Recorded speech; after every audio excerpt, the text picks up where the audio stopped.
Stephen D. Solomon is a graduate of Georgetown University Law School, University Law Center, and professor of journalism at New York University, where he teaches First Amendment law.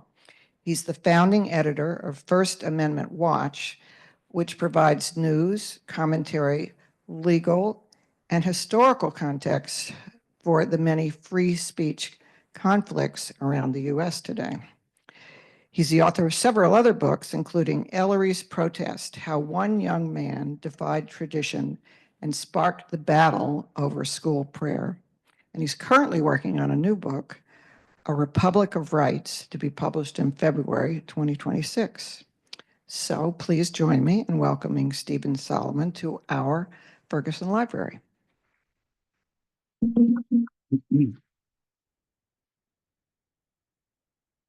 Thank you so much. What an honor to speak at a public library. Of all the places that I speak, there's nothing like speaking at a public library. I walk in the door down below, and there's books all around. Books, books, books. It's like going into Brooks Library at NYU, my favorite place. And so I think, this is a place where people come to read, they come to discuss things, to study, to exchange ideas. This is a great achievement of our civilization. And there's a reason why we have libraries, and we're able to have libraries with a wide range of books and thought. And the reason is right there. And this First Amendment, I should say, some great things come in small packages. This is only 45 words long, 45 words, and it protects 5 critical rights: religion, speech, press, assembly, and petition. And they weren't just put there just randomly. I mean, after all, there are 10 amendments in the Bill of Rights. These rights were collected there for a reason.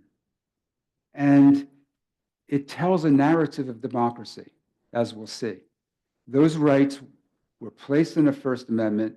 They were put in a certain order to tell a story of democracy and what it takes to keep a nation free, to keep a representative government, functioning representative, where we elect people, we unelect people when we don't like them, and we have the freedom of thought. And the First Amendment, the way it's written and its narrative style is unequaled.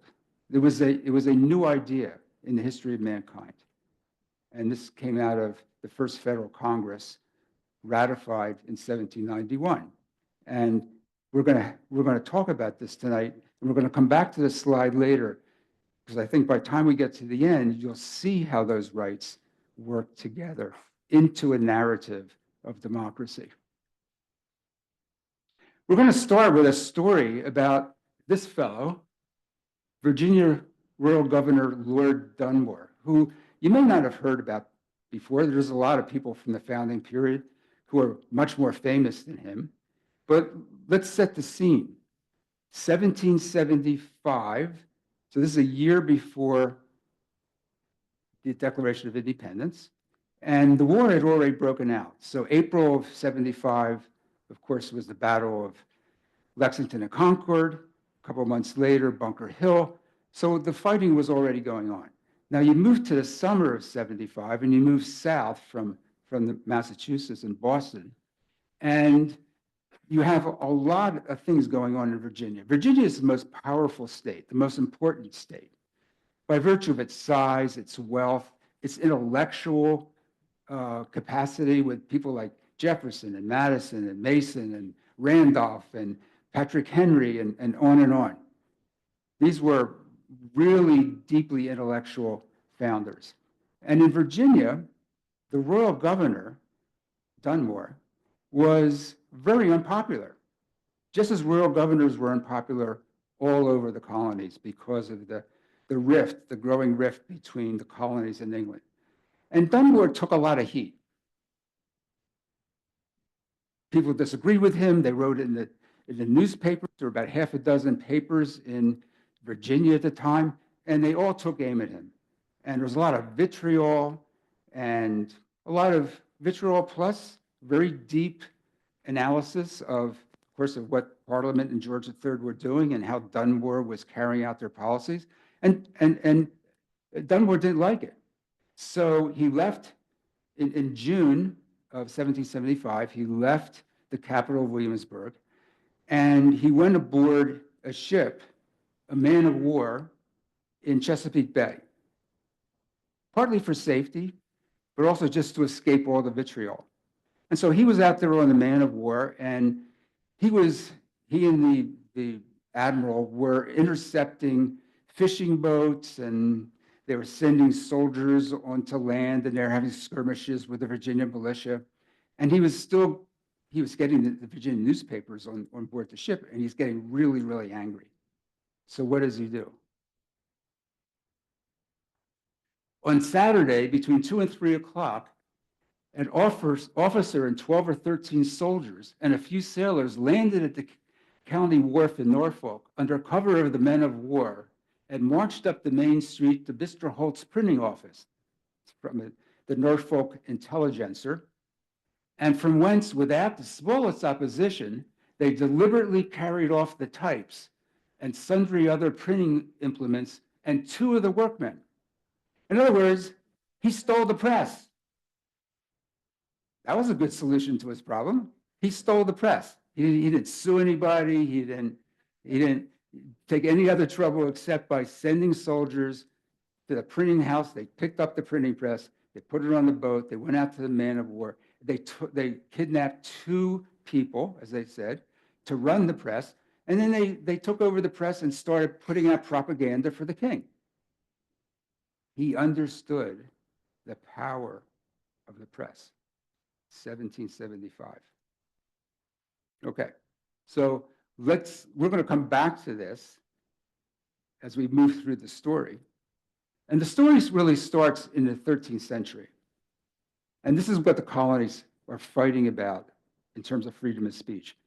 1275, Parliament passes a law, and it says, as you can read, any slanderous news or false news or tales whereby discord or occasion of discord or slander may grow between the king and his people or other great men of the realm.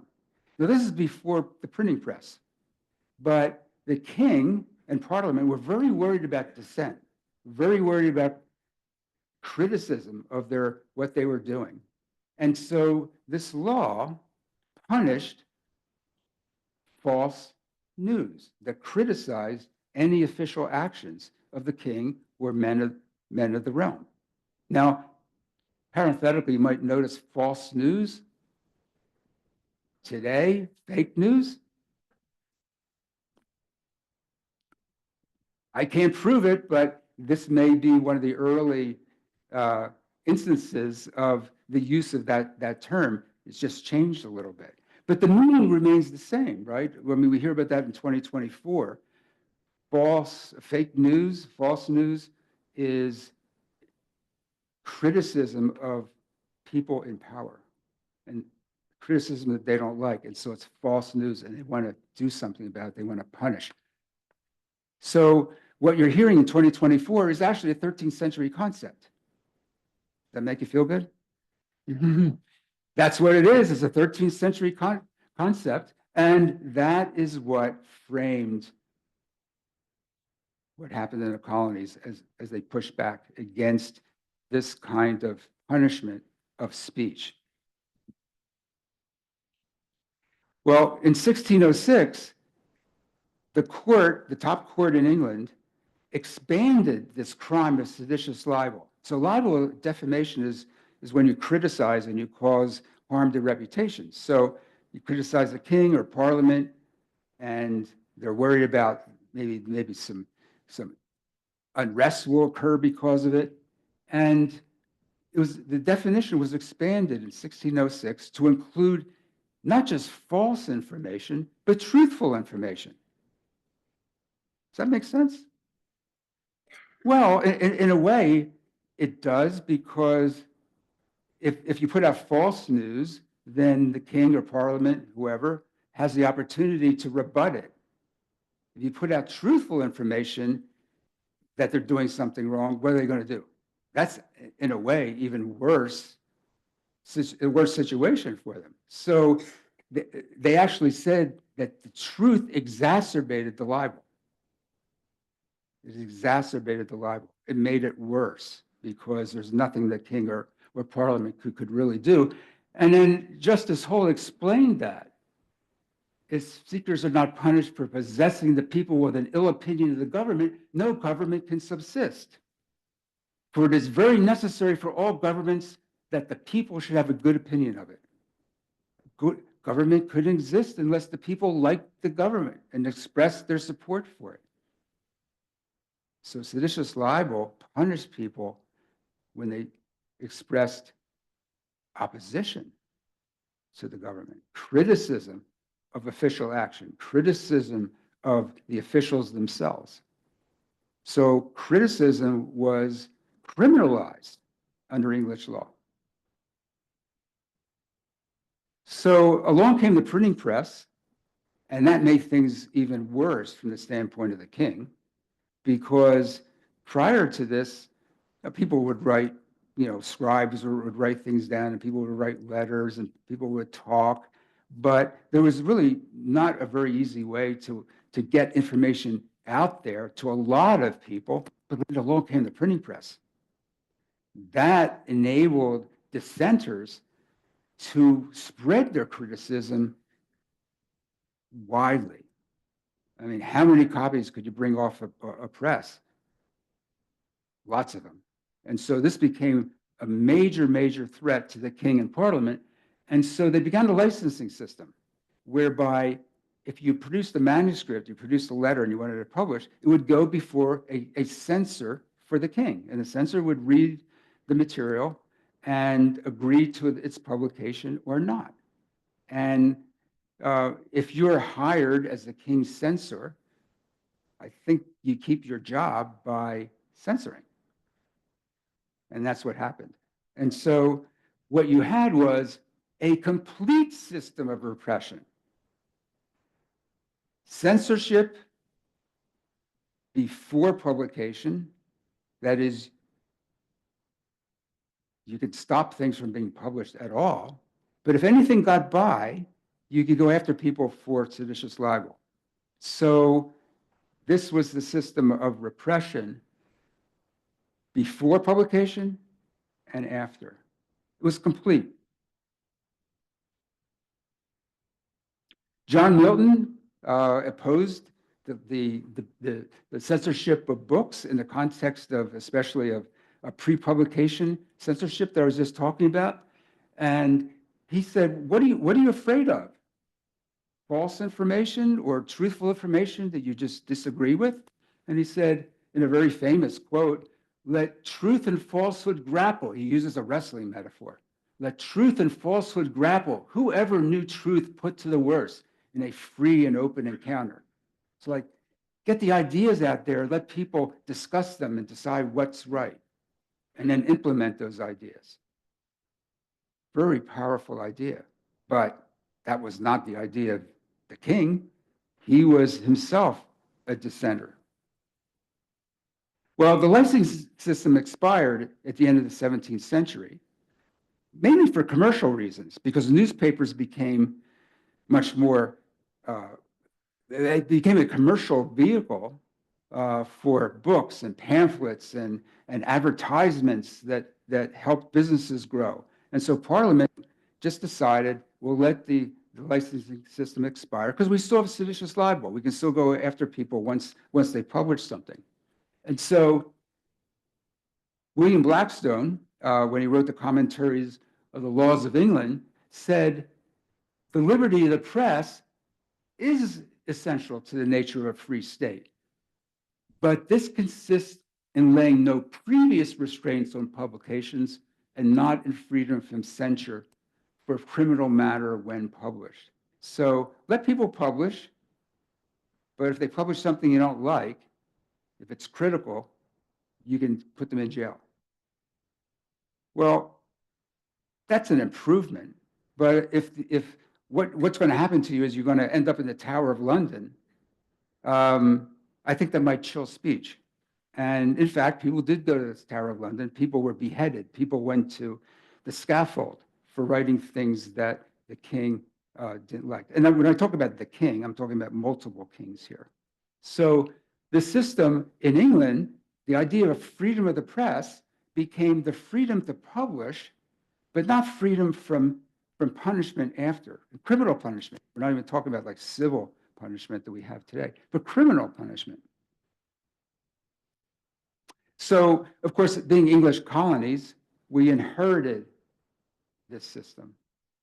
And there were 1,200 seditious libel prosecutions in the colonies before 1700. What's the cost of criticizing the government in colonial America before 1700? Well, New London County is not so far away, right? John Wheeler didn't like paying taxes, so he said that the public officials sit here to pick men's pockets. And for that, he was fined £5, which is a lot of money back then. Then you had Edward Arbery, who didn't like the actions of the Maryland legislature. I'll let you read that. And 39 lashes on his bare back. That hurt. 39 lashes on his bare back for saying that. This is seditious libel. Philip Ratcliffe, speeches against the government and church at Salem. Look at his punishment. Might that persuade you that we call it the chilling of speech today? You don't say something for fear of punishment. Something bad could happen to you. And so part of this was, of course, punishing the speaker, but also the effect of chilling speech in the community, knowing that you could be the next person. Okay, it gets worse. Look what happened to Richard Barnes.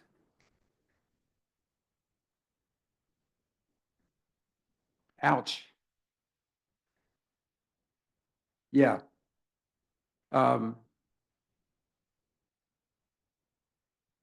Terrible. Again, the deterrent effect of this punishment, this really harsh punishment, the chilling of speech. So this is what was going on before 1700. But there is now pushback. 2 English journalists writing under the name of Cato became Cato's letters because there were so many of them. They were published in America. And why do you think they used the pseudonym? May I suggest that they were concerned about being arrested? And so there was a lot of use of pseudonyms. And one of the things that Cato did was criticize the whole system of seditious libel. So he used the pseudonym in part to avoid being punished under seditious libel while he was criticizing seditious libel as a crime. So he says, well, first compare to what Justice Holt said. It's necessary for all governments that the people should have a good opinion of it. And Cato says, well, yes, they ought to speak well of their governors if their governors deserve to be well spoken of. But we know that not all governors do things that we like. And to do public mischief without hearing of it is only the prerogative of tyranny. So he puts forward this idea that speech is critical to holding public officials in check. Without that, a public official can do virtually anything. Very important concept. And this is 1720. And this is, Cato was widely read in the colonies.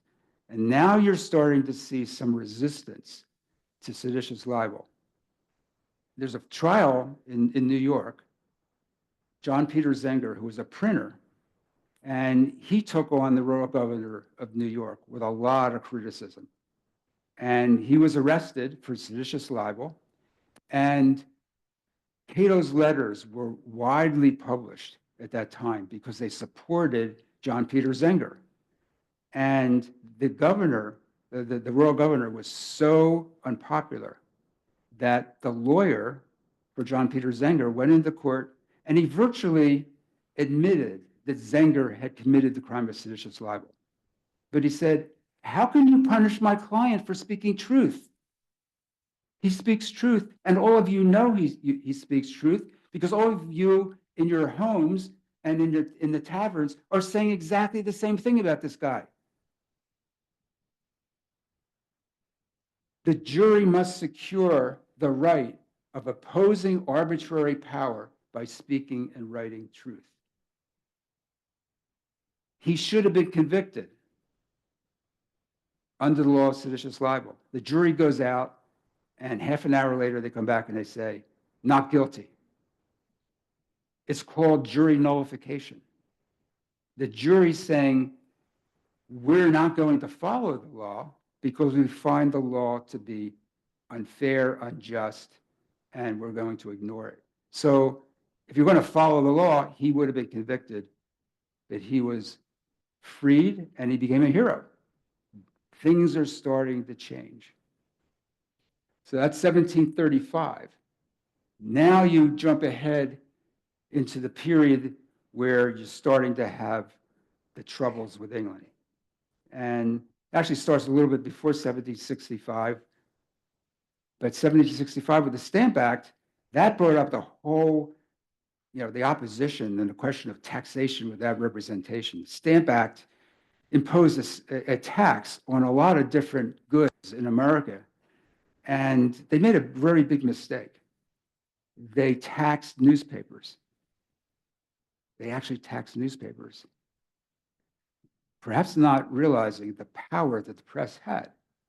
And so all the newspapers, regardless of what they might have thought otherwise, they all opposed the stamp tax. And they carried the protests against the stamp tax and the essays and the letters, all attacking the British Parliament for passing the stamp tax. And how were they going to spread this protest? Of course, they're going to go on Facebook, right? Twitter or X. Well, how would they do it without kind of electronic communications we have, without broadcasting, without social media, just with a printing press? I don't know. How do you really spread the word? Well, this is actually what they used. Some of those things obviously come off a printing press, but sermons, prayers, declarations, petitions, poems, songs, they use every possible way to protest against British authority. Every possible way. Within their experience, they used everything. Protest is growing. Now, the protest, all of this is a violation of seditious libel laws. It's all criminal, what they're doing.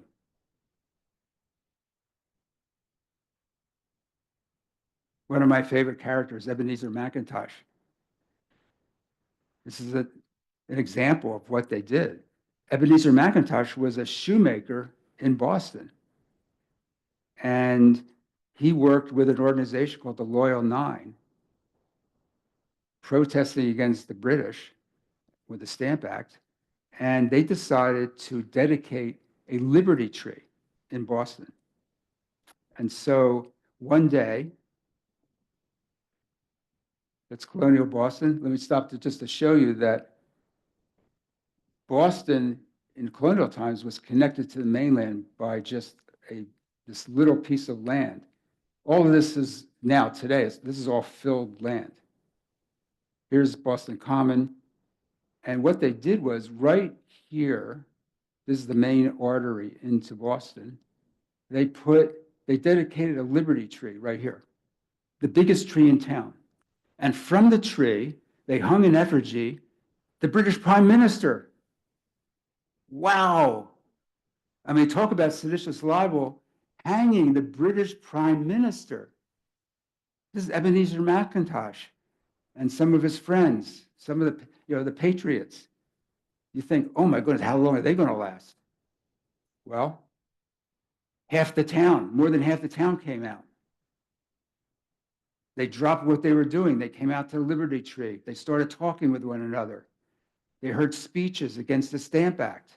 So this is a means for spreading dissent, spreading criticism. And again, all of it was illegal, but everybody was doing it.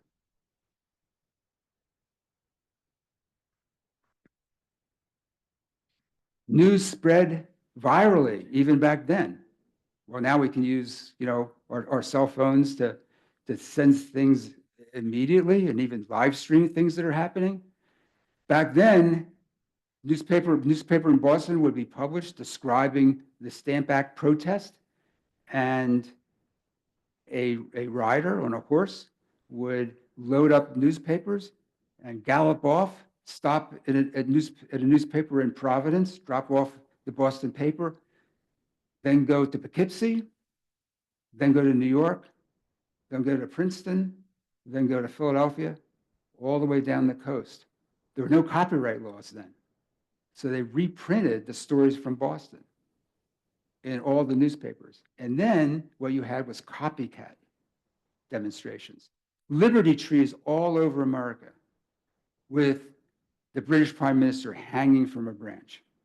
All over America. And then you can actually read the accounts from Boston to Savannah of this kind of activity happening. It all started in Boston and it goes down the coast. The 18th century version of viral spread of the news. And so again, protest is spreading. Everybody is doing it. Here's an example of some of the things that were written about the British royal governor.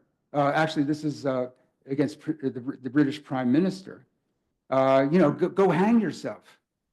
You're so bad, and we'll give you the rope to do it. Now, we may look at that today and say, well, I've seen a lot worse. But let's forget about today. This is the 18th century, and people are a lot more restrained generally. But now they're really angry, and so they're saying, you deserve to hang. And actually, we hung you in effigy, right? But actually, we'd be happy if you came here and we would do it ourselves.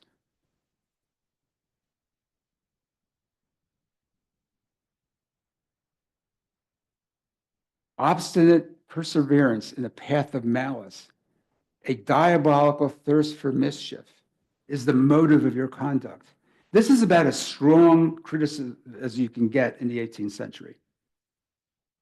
And this is what's going on against the governor in Massachusetts, against the British Prime Minister. So in Boston, and this happens elsewhere in the colonies as well, but in Boston, the royal governor goes after the Boston Gazette, which is the most radical newspaper in America. And they convene 3 times, or maybe even 4 times, they convene grand juries. And they say, this newspaper continually criticizes the royal governor, the British Prime Minister. They're guilty of seditious libel. We want an indictment. Every time the colonial grand jury said no. So finally, the British royal governor goes to the Massachusetts Assembly. He says, do something about this. And instead of doing something about it, the Massachusetts Assembly, made up of the people, issues this statement. The liberty of the press is a great bulwark of the liberty of the people. It is therefore the incumbent duty of those who are constituted the guardians of the people's rights to defend and maintain it. So the Massachusetts Assembly, elected by the people, is now standing up for the people's rights to criticize, even in the face of seditious libel prosecutions. They're saying no. Now, I want to point this out to you. What you see through the colonial period is a constant reference, not just the freedom of the press, but the press as a bulwark of liberty. Think about this for a minute. There's a lot of rights that could be protected, but the only right in America, and this goes right up to the Bill of Rights, the only one that's actually described with a meaning to it, like a reason, is the press, because the press is not, it's just not nice to the public. We're just not, protecting people so they can write and stuff. This is all in the context of protecting rights generally, the right to a jury trial, the right to be free of searches without warrants. All the things that are protected in a Bill of Rights, eventually, if the press is not there to criticize actions that violate rights, then how do you protect yourselves? So the press, the freedom of the press is a right, but it's a right that has a larger function to it, a bulwark of liberty. John Adams has some really interesting things to say. Our presses have groaned, our pulpits have thundered, our legislatures have resolved, our towns have voted. The crown officers are in retreat. Seditious libel is gone. It's still on the books, but it's unenforceable. It's a dead letter in the colonies. You see what's going on here. America, through its protests, is defining a new way forward in terms of speech and what is going to be protected. Think about a nation born in protest, having to protect protest, protect criticism from official punishment. This is what's going on. Samuel Adams, his cousin, this is one of my favorite quotes. There's nothing so fretting and vexatious, nothing so justly terrible to tyrants and their tools and abettors as a free press. The press up against tyrants, keeping tyrants at bay. This idea is developing. John Dickinson is called the penman of the Revolution because of his extensive, learned critiques of the British acts of taxation and so forth. And he takes on the pseudonym of the farmer from Pennsylvania. Farmers were very much revered in colonial society, and writers took on pseudonyms that were revered. So another form of protest, Paul Revere. You're probably familiar with this famous engraving of the Boston Massacre. Well, actually, Paul Revere told a story. And he told the story, a very effective protest without speaking a word. 3 engravings. First, the landing of the troops in 1768. Boston troops land in Boston. Notice how he portrays Boston. In the background, this sleepy New England village dominated by church steeples. And in the foreground, these ominous, large British warships disgorging redcoats into the city. A standing army into an American city. Americans hated that. It was like being conquered by another power. What's the inevitable result? This. The standing army ends up massacring civilians. And then thirdly, the coffins. Look at the story you told through engravings. Of course, the engravings were printed and they were distributed throughout the colonies. Very, very influential. So, as I said, seditious libel was pretty much a dead letter. A nation born in protest saw free speech as essential to the fight against tyranny. Back to Royal Governor Dunmore. Well, you can see now where we are. The only thing you can do is steal a press. That's where we are. He has no effective way of actually prosecuting people who are criticizing him. So he does what a tyrant does. He shuts down the press. This is the first step in all authoritarians when they take power. Shut down the press, take over the presses, keep them from publishing. That's his idea, 1775. Okay, so you go, that's 1775. This is 9 months later. In June of 76, just less than a month from the Declaration of Independence, George Mason writes the Virginia Declaration of Rights as Virginia moves away from Britain. It, in effect, declares its own independence. George Mason writes a Virginia Declaration of Rights to protect the people of Virginia, not from the crown, but from a new government that is forming in Virginia. And Section 12, the first constitutional protection for freedom of the press, not just in America, but anywhere. And again, this is what they believed, and it comes up again and again. Skip forward to 1787, the Constitutional Convention, and you have the failure of the Articles of Confederation. They're too weak, and so the Constitutional Convention is called, and they rewrite, well, they actually don't rewrite the Articles of Confederation. They start over, and they write a constitution over the summer of 1787 in Philadelphia.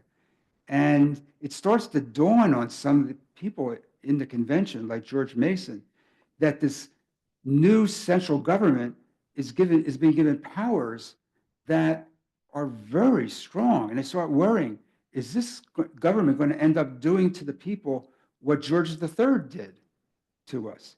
And so George Mason says, we need a Bill of Rights. He was voted down. No Bill of Rights in 1787. George Mason refuses to sign the Constitution, mostly for that reason.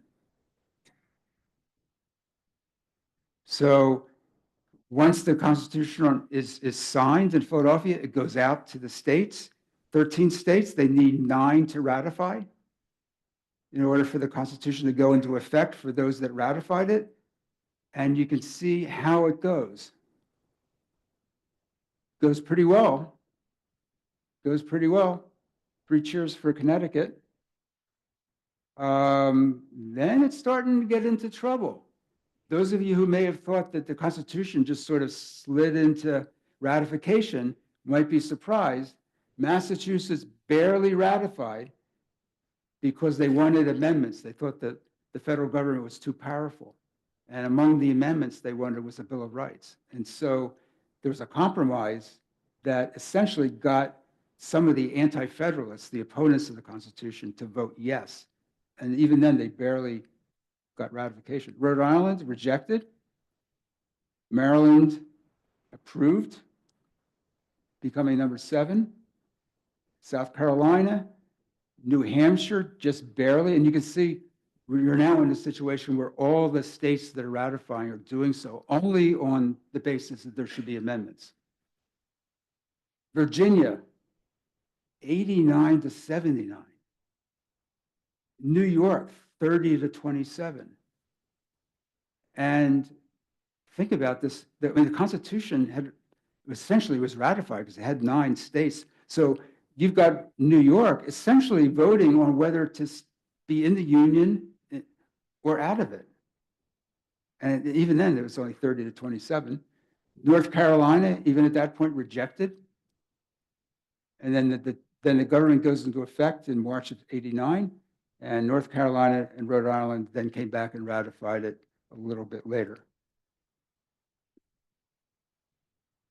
The Virginia Ratifying Convention, one of the amendments that they proposed, George Mason and Patrick Henry demanded a Bill of Rights, and one of those rights that they thought most important was freedom of speech, writing, publishing, freedom of the press, bulwark of liberty. James Madison goes to the first federal Congress in 1789, and he proposes a Bill of Rights. And you see that this is exactly what he proposed in June of 1789 to the assembled First Federal Congress. And these are religion, right? Speaking, writing, publishing, the press, assembling, petition for grievances. That's what he proposed. So the First Amendment is ratified, 1791. The Bill of Rights is ratified in 1791. The first big test comes 8 years later, when John Adams and the Federalist Party passed the Sedition Act to punish the opponents, the political opponents. They were called Republicans. And as you can see, this was a seditious libel law, very much like the one from the 13th century. 15 prosecutions, most of those defendants were convicted, including a congressman, and 5 opposition papers were shut down or ceased publication. The Sedition Act never was adjudicated by the Supreme Court because it expired. There's a sunset provision after 2 years. The Federalists passed it, but they were worried that if they didn't win power again in the next election, if it was still on the books, it could be used against them. So it expired on the first day of the next administration. So it was never tested by the Supreme Court. But Madison, who wrote the Bill of Rights, wrote probably the most important defense of freedom of speech in America. And he defined it here: the right of freely examining public characters and measures, free communication among the people thereon, which is ever been justly deemed the effectual guardian of ever. So this is the bulwark of liberty idea again. Now, look what he says in one sentence: the right of freely examining public characters. Public characters are public officials. They are public figures. They are presidents. They are congressmen. They are senators. They are governors. Freely examining them. That means say what you want about them. The First Amendment protects you. Freely examining public measures. Well, what do the public officials do? They put out public measures. They propose things. And so you have to be able to criticize the ideas that these people have and be free to do that without fear of punishment. So a check, we call it the checking function of the First Amendment, where public officials behave badly, the press and the people can criticize without being punished. And the marketplace of ideas function of the First Amendment, freely examining public measures. Put all your ideas out there. Hey, we're at a library, lots of ideas here. That's a very important statement by Madison. And in the same essay, Madison recognizes the abuses of the press. He doesn't think the press, members of the press are angels. To the press alone, checkered as it is with abuses, the world is indebted for all the triumphs which have been gained by reason and humanity over error and oppression. So he recognizes that there are publications that are not fair, they go over the line, maybe they're even false, but they serve a function. Let people speak, let people publish. Well, 1964, the Supreme Court of the United States adopts Madison's interpretation of the First Amendment. It takes a long time, but there weren't many cases in the 1800s. And then New York Times versus Sullivan came up. It was actually a civil rights case. The press was down south covering the civil rights marches and sit-ins and all of that, and there were something like a dozen defamation suits against northern newspapers and broadcasting stations, New York Times being one of them. They tried to shut down speech by using defamation laws. New York Times versus Sullivan, probably the most important case in First Amendment law, and they talk about the central meaning of the First Amendment, a profound national commitment to the principle that debate on public issues should be uninhibited, robust, and wide open. So this is the issues, is the marketplace of ideas. And that it may well include vehement, caustic, and sometimes unpleasantly sharp attacks on government and public officials. So that's Madison's public figures and public measures. And they adopt that into constitutional law. Very powerful. Very powerful. And now we come back to the First Amendment. And I talked about it as a narrative. Madison put these 5 rights together deliberately, and he put them in the order in which they're shown here, deliberately. There's a story to tell. A narrative is a story. And it starts with the freedom of religion. We didn't talk about that tonight, but this was very important to the founders. The idea of the rights of conscience. The rights of conscience was a right to kind of figure out, with the help of religion or not, it's kind of your place in the universe and what your values are, who you are as a person. A lot of the founders were guided in some way by religion, but it was very much an inner kind of personal development. Now they stepped out of that inner place. Whoops. What do you do when you step out of your inner place? You speak to people. You speak over a dinner table. You go to the tavern. You go to a coffee house. You talk about your ideas. You go to the public square. You're exchanging ideas. That's the freedom of speech.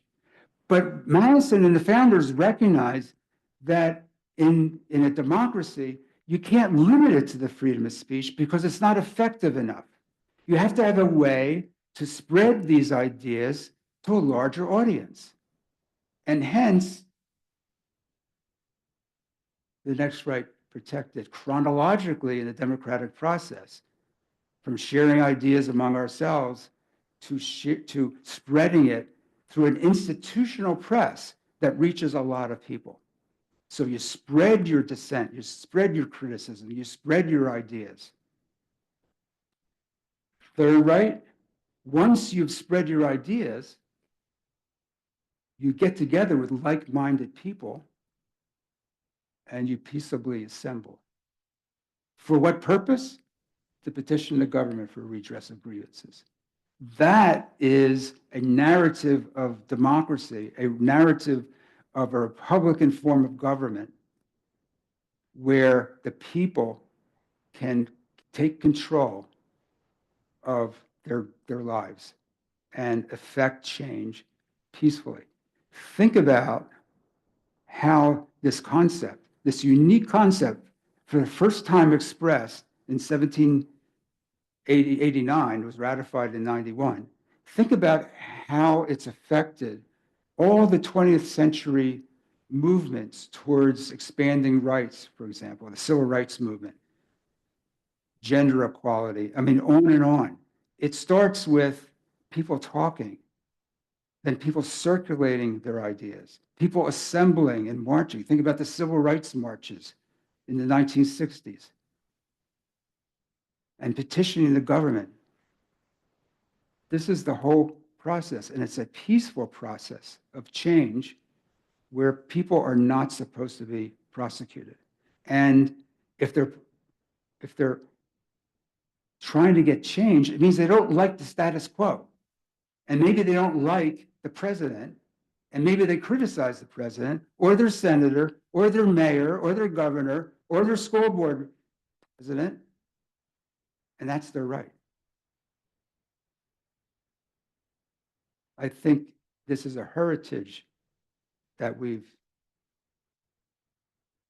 gotten from our founders. It's worth fighting for. It's something to pass on to our children, our grandchildren, and everybody else to come. Thank you very much.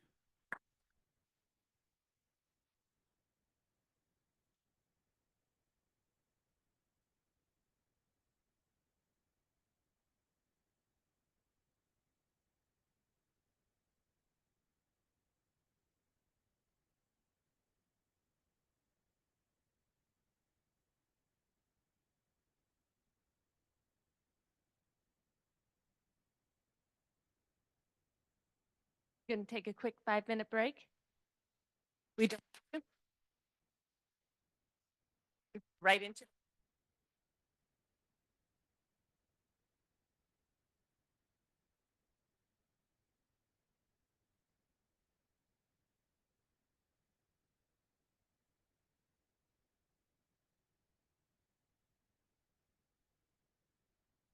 Good evening. I'm Lucy Nalpathanchel with Connecticut Public, and thanks again to Professor Stephen Solomon for your very interesting lecture. We have a condensed amount of time for this panel discussion, and we do want to leave a little bit of time at the end to take some of your questions. So I'd like to ask our other panelists to join us, and that's Alice Knapp and Michael Hyman. Please join us.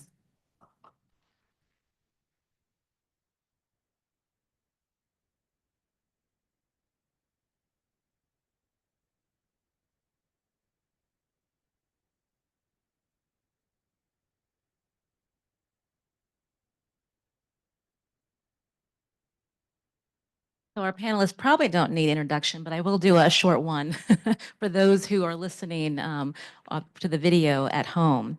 Alice Knapp is the CEO of the Ferguson Library. She was named to this role in 2014 after holding other positions at the Ferguson Library, including Director of Public Services and Director of User Services.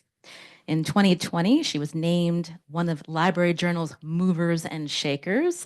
She also received the American Library Association Sullivan Award, which honors a library administrator who has shown exceptional understanding and support of public service to children. She was president of the Connecticut Library Association, also known as CLA, from 2005 to 2006, and was part of the fight alongside the Connecticut Four. You probably remember this, a group of librarians in Connecticut who filed the lawsuit Doe v. Gonzalez, challenging the constitutional validity of the national security letters issued by the FBI under the USA Patriot Act.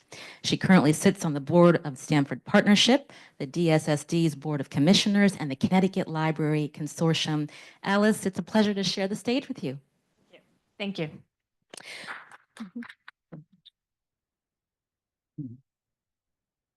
Michael Hyman is the Director of Diversity, Equity, and Inclusion and co-leader of the Equity Institute at Domus. For 10 years prior, he was Director of Domus's Chester Addison Center, a vibrant, family-centered community hub in Stamford's Waterside neighborhood. He was the Vice Chair of Stamford's Ferguson Library. He's part of the foundation. Former Stamford NAACP president and board member of several educational, social, and religious agencies. In 2022, Michael was elected to Stamford's Board of Education and currently serves as its president. A self-educated history enthusiast, we need more of those. Michael was an Aspen Institute presenter on the What Every American Should Know national panel. He's a graduate of Franklin and Marshall College and an ordained Baptist minister. Michael, a pleasure to have you join us tonight. And we are all now acquainted with our special guest, Stephen Solomon, after his excellent presentation about how the founding generation formed American political culture that we know today, laid out in his book, Revolutionary Dissent, how the founding generation created the freedom of speech. And I believe the book is available for purchase, so make sure you pick it up. Now, we don't have a lot of time, so this will be a lightning round. Are you ready? So we were originally going to present this program in October, and that was before the election. Now we know a new administration will be entering the White House on January 20th. The president-elect has made statements that he is an advocate of free speech. He's also threatened to arrest people who disparage him and to take away broadcast licenses of TV networks, just to name a couple references related to our First Amendment. Now, given your respective fields, what will each of you be watching in this new administration as it relates to our First Amendment protections? Michael, I'll start with you. So this is on, right? What I will be watching is how the president responds to certain issues that are so important to all of us and free speech. The Project 2025 initiative that he disavowed, but nevertheless seems to be coming about, will have, we expect, a great impact on institutions like the libraries, institutions like our public schools, if in fact they decide to go after these types of things. It's interesting because free speech and the First Amendment is not just about, as our great speaker has told us this evening, isn't just about speech, but it's also about the other things that can be done that are considered to be speech, whether it's religion, whether it is the way you express yourselves. Several years ago, there was the case of Citizens United. Some of you may remember that with Hillary Clinton, what the courts decided essentially said that money is speech, and that billions of dollars could be used to impact and affect how people believe that. The Supreme Court, the justices upheld that it was a matter of expression and of speech, and used that. In some ways, they suggested that there would be no problem with people discerning. There would be transparency in how that money was spent. That was not, in fact, the case. And so I look at that, and getting back to your question there, I look at that and I see that at the same time, the new administration is suggesting that it may want to limit speech by not-for-profit organizations through their tax status.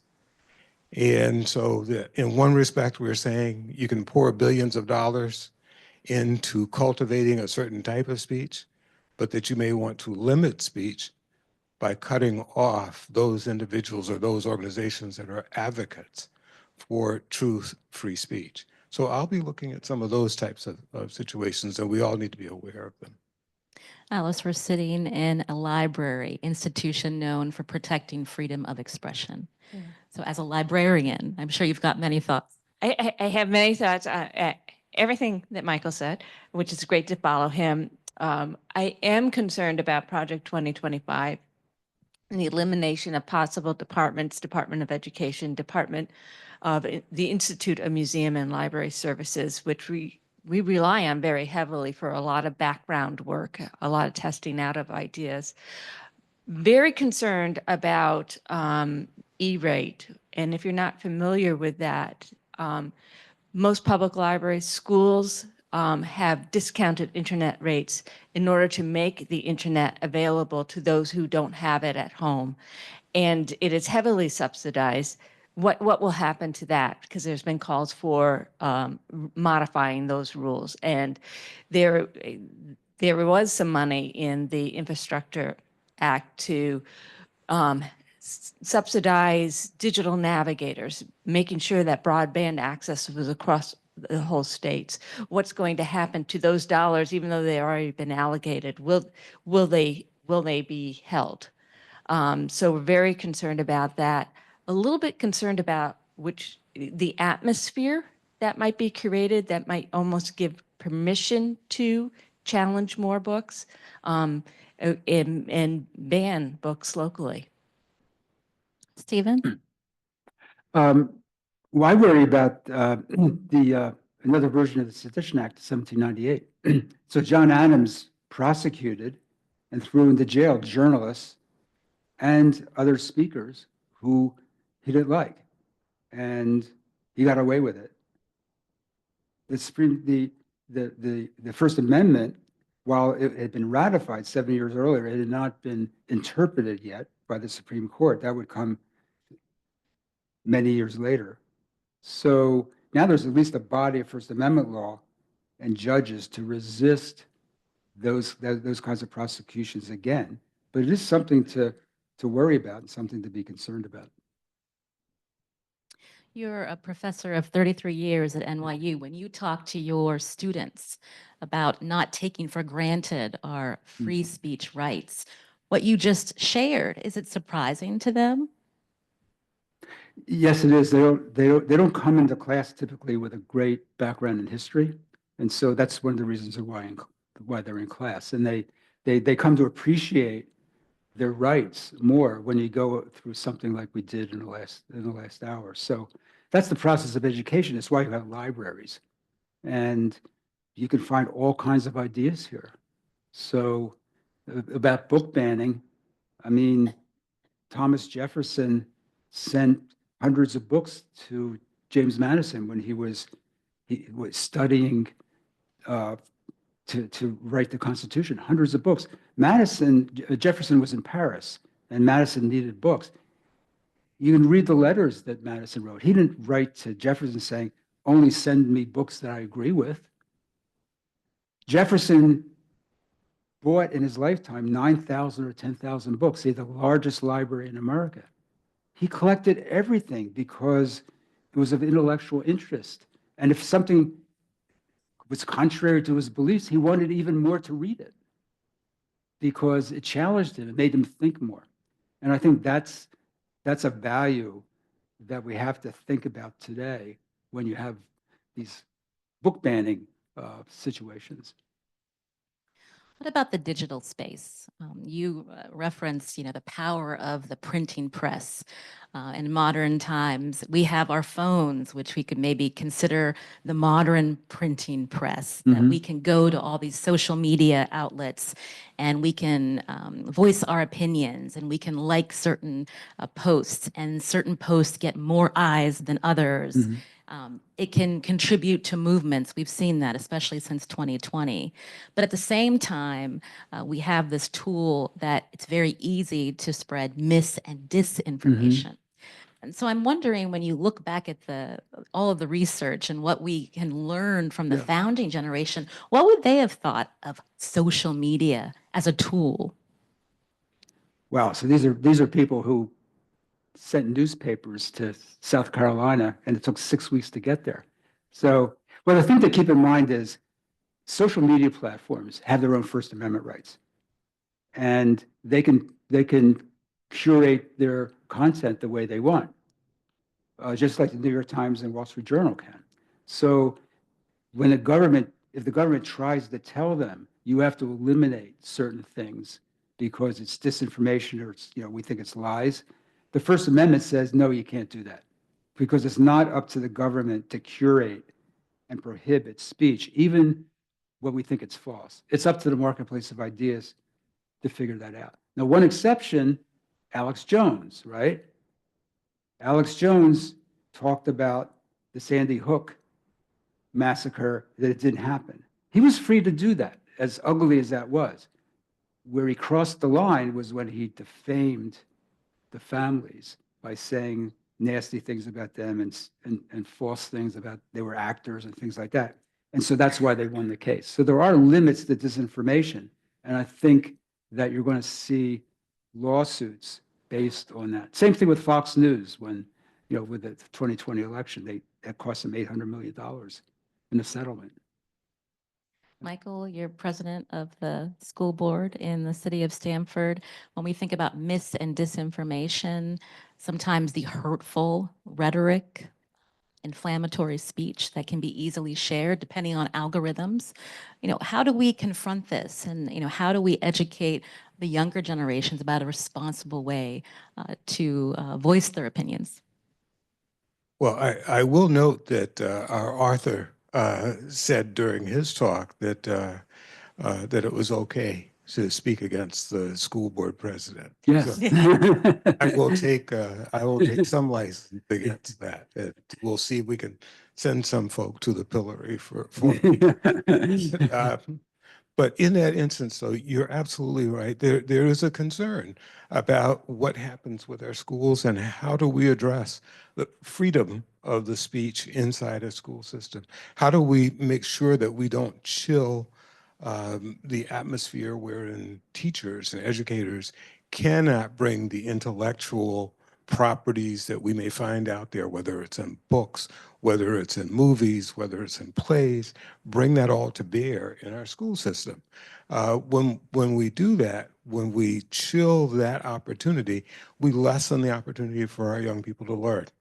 And being absolutely right about the idea that I don't necessarily need everything that confirms my beliefs about the world. I need them challenged. And many times those challenges will make my beliefs either stronger, better, more viral to reach out to other individuals with.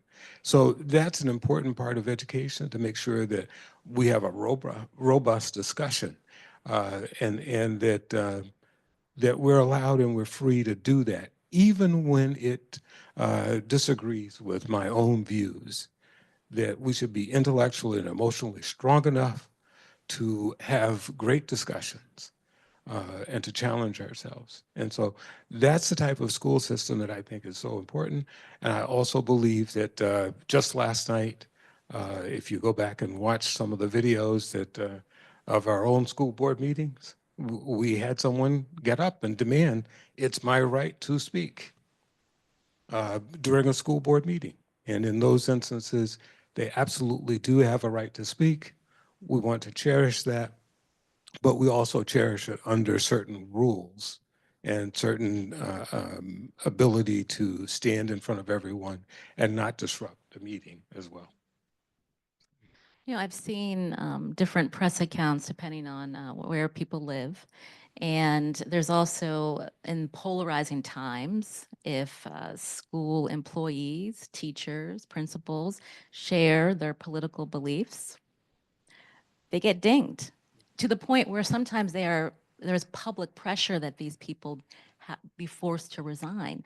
So how do school districts handle that in these heated times? Well, in Connecticut, there are about 140 school districts. And around the country, there are about 12,000, 13,000 school districts. So when you look at that, there are folks who decide in a different way in different towns all across the country about how do they feel about whether a teacher is able to speak out. Many of you in this room are aware of the challenges that teachers had back in the 1960s and 50s when we were in school, and what happened if the teacher wore a dress that was too short. Would there be a conversation by the school board about that expression that was there? But we believe, in Stamford at least, that teachers do have the right to their own opinions, and that we should not abridge that in any way. But it does take good common sense to stand up and say, well, this is a little bit too far as far as a community standard. And so figuring out what that community standard is exactly what we all have to do and we all have to share in. And knowing that it will be tough, whether it's about the reactions of a teacher or whether it's about the books that we bring into the schools. And so people will in fact challenge those things, but we figure that out one book at a time, one challenge at a time. We're going to take your questions in 5 minutes, but I wanted to go back to Alice Knapp because you spoke about book challenges. And, I am curious when you think about how the Ferguson Library works on its collection of materials, how do you ensure that there's a diverse viewpoints that are expressed in the materials in line with your community here that's also in line with the First Amendment? Yeah, there's often there can be a tension between being aligned with your community and also having a diverse array of books, and for the intellectual curious, for the Thomas Jeffersons of the 21st century who want to read abroad and want to be challenging in their views. So we're very old school in how we collect books. Our librarians meet on a weekly basis. and in advance and prep to that, they read reviews. They do their homework. Do we need this in our collection? Is there a missing gap in our collection? Is the review good? Is this a good book? Is this something that should be added to the collection? And then we do audits, how are our areas covered? So it's not tedious because it's an art form. But it is a lot of a labor to do this, to manage a collection and to make sure that you have all the diverse views that you should have. And what I would say that there are programs out there that help us, that we can do audits of our collection. They'll tell us you only have 3 books in this subject area. You're low here. But in the end, with the diversity of views, that's up to and we're big enough of a library that we have subject specialists. They have to know their subject area and to make sure that it is well represented. And one of the things that I was just listening to Dr. Emily Knox talk about book challenges and having a diverse collection. One of the things I think people have misunderstood, just because a book makes it into the library's collection doesn't mean that we are saying we approve of it. It's not like the Good Housekeeping seal of approval. It means that it is a book that should be in the collection in terms of breadth of knowledge, diversity of views. So I often say to people, there are books in this library that are very offensive to me, but that's okay. There are books in this library that are very offensive to you, and that's also okay because they're not going to be offensive to somebody else, or you're going to read them and maybe start to see something in a different light. And I think that's it's so important in a democracy to have that diversity of views, because that's the only way we have to live together in disagreement sometimes. So how are you going to do that? You have to understand the other person, and it starts by understanding their views. I want to be respectful of the audience who've listened to Professor Solomon and may have some questions for our panelists. So if you want to raise your hand, I don't know if there's a way to get a microphone. How about to this person right here in the black shirt?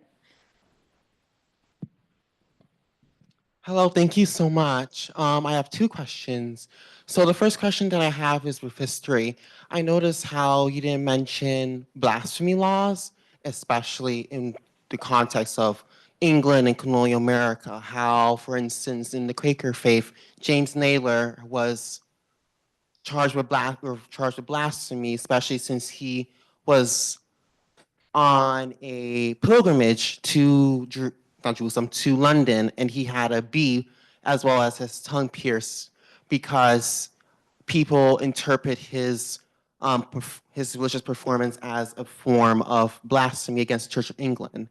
And I just wanted curious as to how that influenced the First Amendment laws. In addition to that, as well as the rights of enslaved Africans, because they were also deemed as property, but also there were freed Africans in the colonial era that was against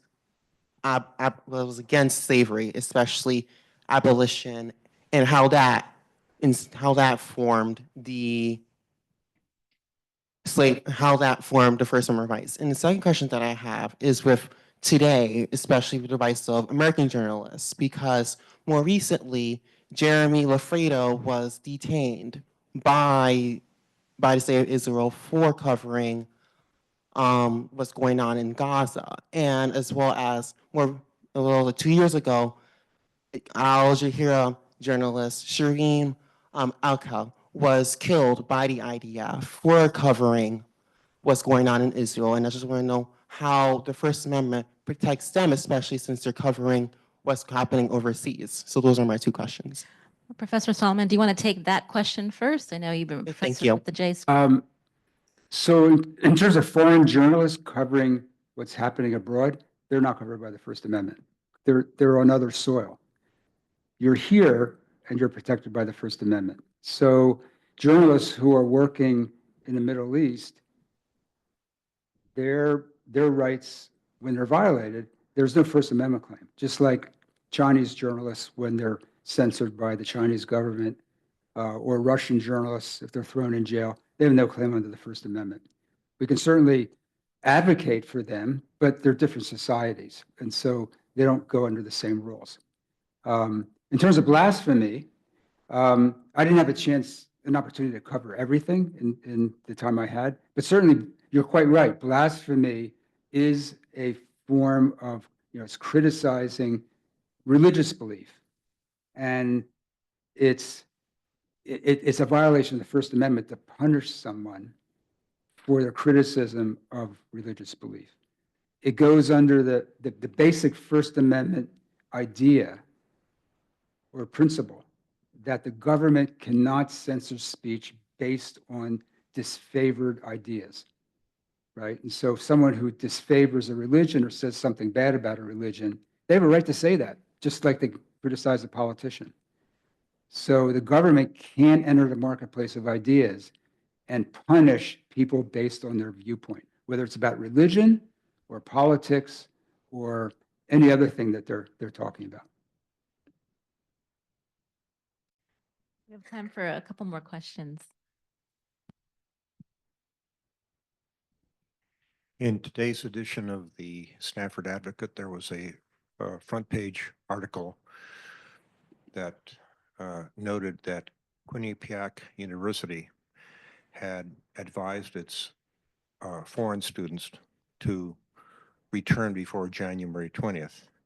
My question for Alice Knapp, have librarians had meetings about pre-January or post-January 20th?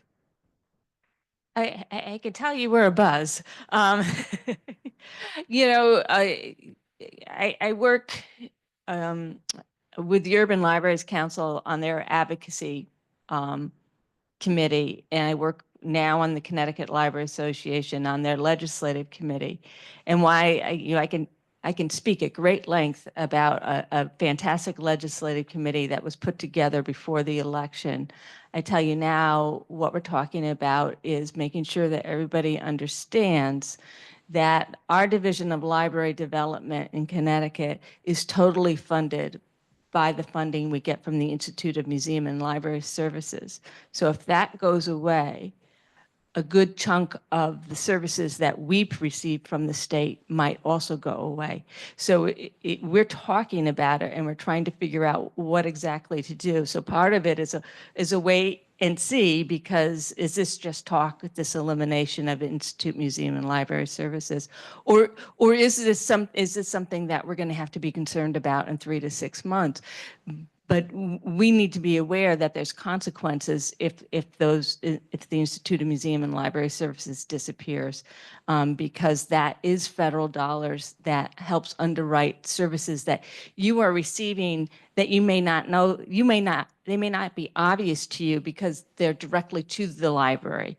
A good example of that is the Connecticut Library Consortium receives state funding to negotiate contracts for all of us libraries, academic, school, public, so that when we go out and buy a physical book, we're getting a hefty discount because it's the collective power of all of Connecticut. Well, what happens if we lose the federal funding at the state level? Will they still be able to fund the Connecticut Library Consortium? And then what does that happen, trickle down, if we aren't able to negotiate those contracts and where our spending power is decreased dramatically? So we're very much talking about it. You know, so far, the book challenges and I will say bans, and I can explain the difference between the two if you'd like, have been mainly local. And depending on the strength of the library's boards and the policies that the libraries have, they've either gone, you know, they've happened and they were resolved and nobody ever knew about it, or they become front page newspaper articles. But I don't think that at the federal level, that will be the impact. I think that'll still be a local problem. So my concern is really with those federal dollars. But the second thing that is going on is that there's legislation in states And Idaho is a perfect example that criminalizes library activity. So and Idaho is a great example because they've outlined certain books that libraries can't have. And if a librarian actually purchased it, they could be criminalized. They could serve jail time. We haven't seen that happen yet. What we have seen is librarians who have books that people object to. They've been suffered from social media attacks. They've been threatened. Their families have been threatened, that type of thing. I see that less happening in Connecticut. That just isn't our way. But I do see that happening in various different parts of the country. It's one of the reasons why in 2022, our library board voted to become a book sanctuary library. And then following that, our Mayor Simmons declared the city of Stamford a book sanctuary city. It was this understanding that we need to protect these challenged books and make them available. And we need to have programs like this so that we can talk about these issues, that this is going on across the country. We have time for one more question. Who's the? Go Before ahead, we Michael. do that, just I will disagree with Alice for Mhm. the very first time in our years of friendship. I do think that we will be under a certain amount of challenge, even here in the bluest of states in Connecticut. I believe that to be the case because the challenges of how to protect our rights and our liberties are at stake at this point. Never before have we been under this type of situation where people are concerned about what they say and what the ramifications of that might mean. And in our school system, that is going to happen if we were to get rid of the Department of Education. It says something else about where those dollars come from, that we may have all of us here who remember the civil rights era, which I am a part of. I'm telling you that around this country, that it will take those of us who are prepared to have our own Rosa Parks moment and stand up in a resolved way against some of the things that are expected to happen. Professor Solomon, did you want to respond? Yeah, I just want to say that in terms of book bans, there are a number of cases in the courts now that are challenging the book bans under the First Amendment. And Alice, you very expansively discussed the criteria that librarians can legitimately use to choose books. What they can't do is ban books, pull books from shelves because they disagree with the ideas that are expressed.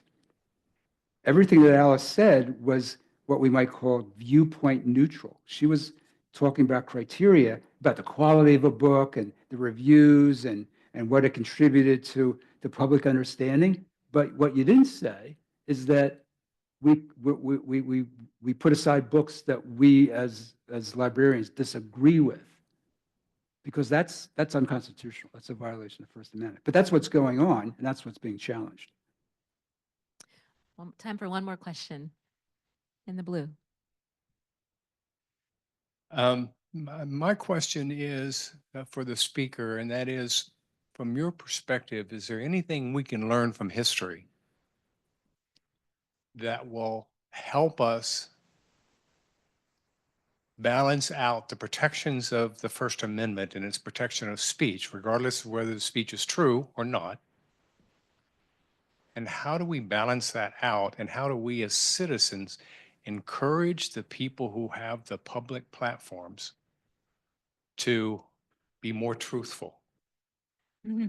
Since we can't go against the First Amendment, but within those constraints, because I would guess that when the First Amendment was being debated back and forth, there was a lot of discussion about things like that. And is there anything that we as citizens can learn that we can make use of to help encourage our fellow citizens, our elected officials, et cetera, to err on the side of veracity? So I think ultimately the answer that the founders had, and I think which is valid today, is we have a marketplace of ideas. And there's always going to be, and there was then, disinformation, false information. And what the founders said going back to John Milton, remember that quote, is enter the marketplace of ideas yourself and put your ideas out there and let's have a test. Let's remember that wrestling metaphor? Let's have it out peacefully, but let's discuss and just assume that there's going to be a lot of false speech. I don't think you're going to get away from that. Social media, in some ways, brings out the worst in us. People can publish very quickly. You go back to the days of legacy media, there was a gatekeeper. Think about the broadcasting stations and the newspapers. There were editors there who looked at things that came in and they would decide, does this contribute? Is this accurate? They weren't perfect, obviously, but things got vetted, in other words. Now, those legacy media are still there, much weaker than before, but everybody has a platform. And I think democracy invites comment, and if we can all comment, that's generally a good thing. But with that comes some real problems. And I think when you see speech you think is false, enter the fray and show that it's false. And I think that's what the founders would say, because the government can't be trusted to make those decisions.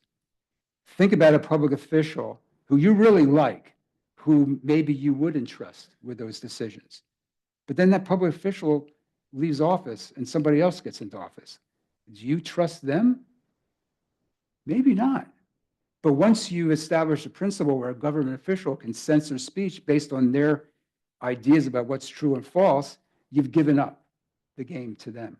And then it's just a matter of who's making the decisions. So it's better for the people to keep that right, keep the government out of it. But that means that the people have to push back. So it's up to all of us, ultimately, to keep our rights. It's a great place to end. I wish we had another 30 minutes, but please join me in thanking Professor Stephen Solomon,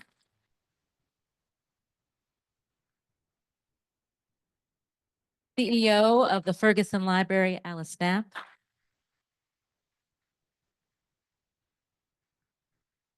and Stamford Board of Education President Michael Hyman. Thank you.